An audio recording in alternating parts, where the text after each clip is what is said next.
they had three major policies that were going to be followed. First, Lucifer says, we have to make sure that people, humans, get to believe that Satan and his angels do not really exist. You know, Roger, that's interesting because a recent research study report that I read indicated that in a national survey, I believe it's over 75% of people do not really believe in a real tangible devil. But there is one. Oh, yeah. Oh, the next thing, the three parts policy that they had adopted there, the second one was to find a way of being able to get total control of people's minds. And that would be done by taking hypnotism out of the realm of the occult and introduce it as a new science for the benefit of mankind. They felt that by taking hypnotism out of the realm of the occult and introducing it as a new science for the benefit of mankind, they could then use people of great renown, educators, people of capacity, that would do great things, such as supposedly regress people in time to former lives that they had.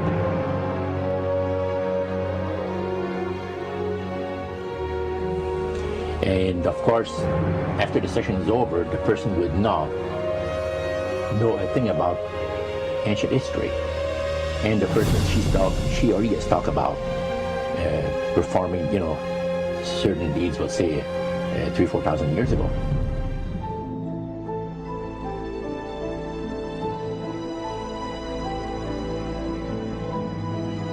But this was their strategy. Now, what this would do for the thing is this, that it would create in the minds of the general public, solidly set in the mind of the general public, an unwavering trust in that great deception. So now this would be a way of de-Christianizing the Western world through the avenue of mysticism.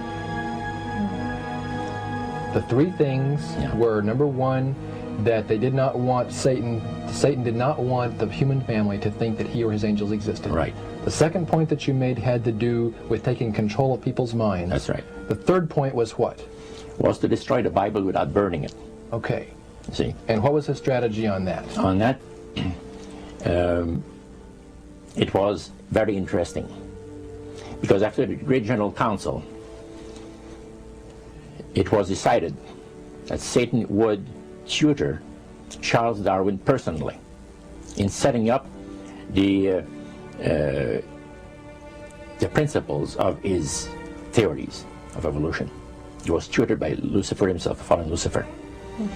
And at that time, it was understood, Satan and his spirit counselors understood, that if a person was led to believe in the theory of evolution, it would, in his life, destroy completely the creation week of the Bible, the fall of man, and the plan of redemption. It would do away with it. Anyone that teaches a theory of evolution is considered to be a minister of a great religious system. And he said that every teacher of that theory is recognized by the spirits as a person of great value and receives a very special unction from Satan himself, giving great power to induce spiritual blindness, to convince and convert. Three capacities.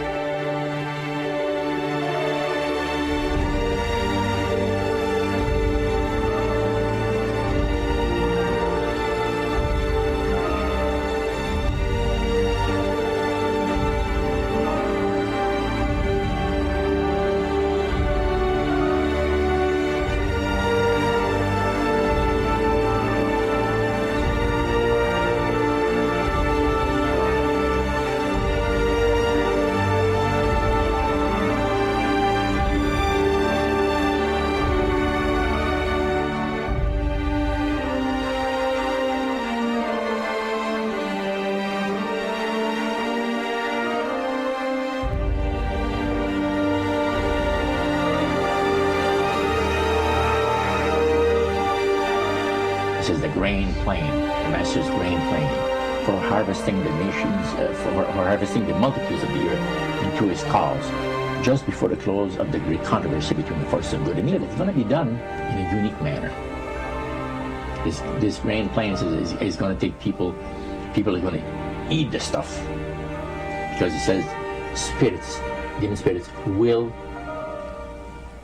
declare themselves to be inhabitants of far distant planets in the galaxies that are coming to warn the inhabitants of planet Earth of the impending destruction of the planet, unless something seriously proper is done to avoid it.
Use this metaphor. If you think about Aladdin and his lamp, you've probably heard of that one. The genie always says one thing. Your wish is my command.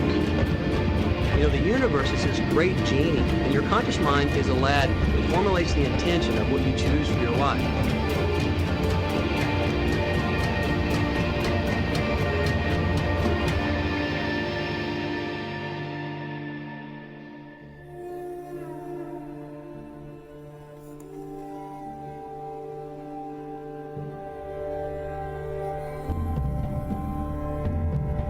At the very heart and core of all these secret societies lurks the Kabbalah. It is a method of encoding information through a system of mathematics and numbers. These people that belong to the secret societies never dared to write down in any language what they knew, what it was that they were guarding, because then someone could steal it and then the secret would be out.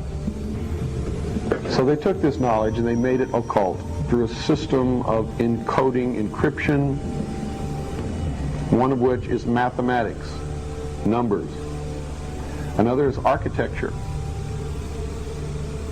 Everybody wonder, why do they have a fraternal organization called the Freemasons? Aren't those the guys that build walls? You bet they do.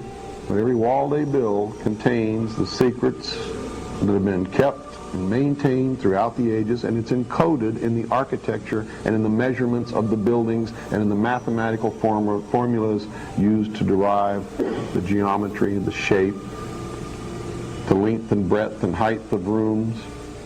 It's all encoded there.